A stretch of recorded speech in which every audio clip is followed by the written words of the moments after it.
What is up, YouTube? In this video, I'm just going to go over the changes Apple made during their WWDC event. I didn't cover the initial event because I was busy, so we're just going to go over my thoughts on the entire change as best as I can for all the software suites. So the main difference this time around is design. So as you see, the liquid glass is what they're calling it, but the entire OS suite gets this new unified design language. As you see, it's a transparent frosty glass look. As you see, this is on iPhone, but of course all the OSs get it. So Mac, iOS, iPad OS. Speaking of that, all of them now have a name change. They're all based on the year. So it's now called 26 across the entire board. It's no longer different numbers based on when they were launched. So nice change there. Here's the glass look with all the icons, similar to what happened last iOS update. You can now add a clear look to all your icons to make your home screen customized. You got some quality of life improvements to Apple Music, Translate, and live album artworks. So there's that. They redesigned the camera app and other apps to make it more streamlined. This will make it easier to use, but also still be powerful for those that know what they're doing. So that's a great improvement there. A lot of people are asking for stuff like this. The Photos app got redesigned again. Of course, the controversial change that occurred last year, they retracted. So the tabs are now back. So when you click it, you'll see this menu here, revealing the tabs that we wanted. So that's cool. They brought it back. Just something that they shouldn't have changed, but they did. The Photos app also got a few other changes, but they're pretty minor. And I might go over those in a later video. But for now, that's the big change. Safari, not much has changed there either. It's just more of a less quality of life improvements with the tabs and everything else. You got the FaceTime edition. This adds cards to the main menu. So when you launch the app, it's easier to get through and you can see who's on and what they're doing. As you see there, those are the cards. So that's a pretty nice addition there. FaceTime really needed that. It makes it easier to get to. CarPlay adds the glass look to it and makes the menus smaller and adds more widgets so you can get to your information faster and not have it take up the whole screen. As you see there, it just makes it easier so you're not spending all your time on that screen and will focus more on driving. So they're adding more functionality to the Ultra part so you can control your car settings. This was kind of meant for the luxury cars, but they're trying to add it to every car so you can control everything on the screen and not look for it on the actual car. So that's pretty cool.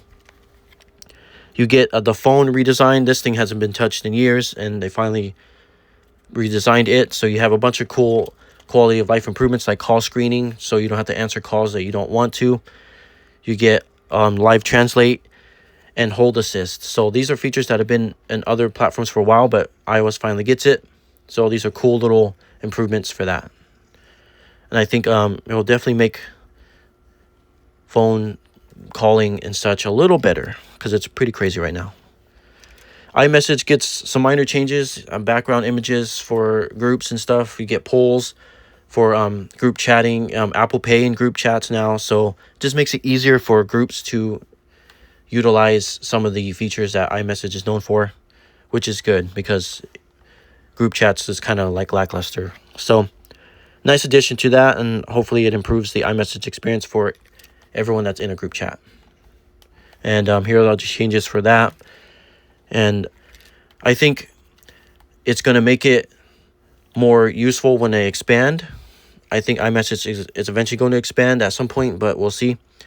You got live translate. This is all AI stuff. Of course, Apple AI kind of took a backseat this year as they definitely overpromised last year and paid the price for it, unfortunately. So they're kind of scaling back AI, and it's all on device. And so the translating and all the call screening stuff is AI stuff on device. It's not sent to any servers, but that's all the AI stuff they even talked about this whole year. So that's interesting. Hence this lyrics translate here, that's all AI stuff. And then you get auto mix, which is another AI feature. So they definitely toned back the AI talk this year, rightfully so. They need to catch up from what they promised last year. So here's the Apple Music changes. Nothing major. Just makes it easier to get to your music you like. map changes. Here you get to save places you visited for future reference. And here are all the changes for the maps. It's pretty minor, but nevertheless, it's a nice welcome addition to make your map experience a little easier and faster to use. So that's all the changes for the Maps application. Welcome change. And then you got the wallet. So it makes it more like a wallet. You can store your passport and other sensitive information to get to it easier, and you don't have to worry about carrying that around. As you see, it's just kind of some of the highlights they posted on the Wallets app. Nice quality of life improvements there. And here's everything that's changed with the wallet. So it's pretty cool. Makes it more streamlined.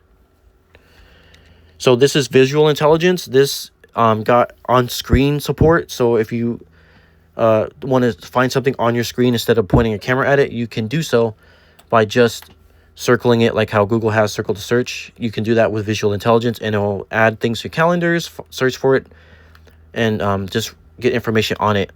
So once again, another AI improvement, which is welcome, because visual intelligence is honestly underrated. It's a really cool feature, and I think making it more useful, especially on screen, helps a lot. So that is a welcome change for visual intelligence, and I hope they keep expanding, because I really do enjoy this feature. It helps you find information faster, especially now that it's on screen. It's going to make adding things and looking up things a little easier for the iPhone. So welcome change, definitely, and I hope they keep expanding the visual intelligence.